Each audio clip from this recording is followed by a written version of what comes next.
So if you check out the last video, I talked about happiness for the sake of happiness itself. That it's choosing to be happy for absolutely no reason that is actually what clears the channel to bring the blessings revealed into our life that we're praying for, that we're looking for, that we're working so hard for. Being happy is the kelim, the vessel to receive those blessings. And so I just want to add on to that why is that? Like, sure, that sounds nice, but like, why? So we learn in Kabbalah through the Tree of Life. You can totally Google Tree of Life, the 10 Sefirot, or I could put a link, maybe, if I choose to, on this video. But we have 10 Sefirot. It's like the OG chakra system. And so we have Chokhmah, Bin, and Da'as, which is our intellect. And we have our emotional faculties, and then we have our action faculties, actually walking and moving in this world, and then fully physicalizing something in Malchus. And so what sits above our intellect? In Kabbalah, it's called Keter. And Keter, I guess in English would be like the crown. And why it sits above us? Because the crown is not part of our head. It's not part of us. It sits above us. And so what is above intellect in this world? It's faith.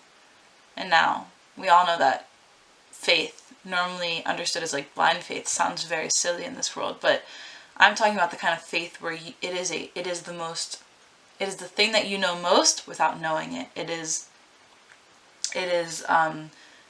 just living beyond intellect.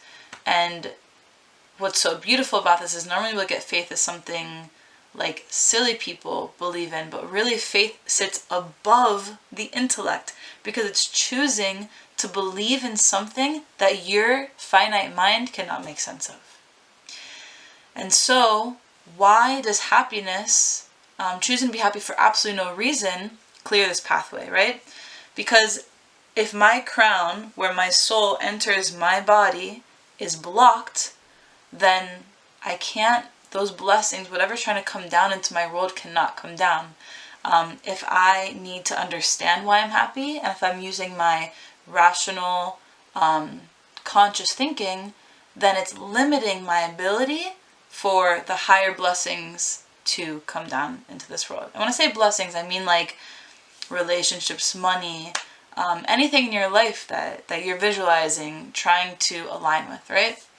Okay, but if we choose to be happy for no reason, beyond the intellect, just like the story that I told yesterday of the man who chose to be happy when he had the decree that his daughter was going to die. I mean, there's no reason in the world for a father, there's no reason for a father to be happy in that moment, but because he chose to be happy anyway, because it didn't make sense to him, that actually is what cleared the pipeline, because the crown was cleared, therefore it came all the way through the body, and the decree was switched, and she lived. And so imagine in our lives, if we choose to be happy for no reason, we don't need an external purpose or a rational reason to be happy. If we look around us, if we look at the news, everything's not going to make sense. You'd be like, why the heck am I in this world of suffering? But Torah and Judaism and Kabbalah teaches us that this world is the greatest gift of all time, and sometimes it's not going to make sense.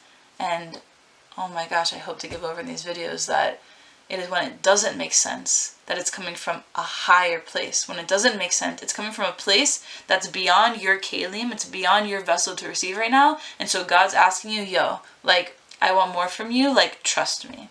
And when we have that faith of knowing beyond knowing, then we open that channel to please God, see those blessings revealed in our life. And I bless us to simply be happy for no reason whatsoever other than for happiness itself.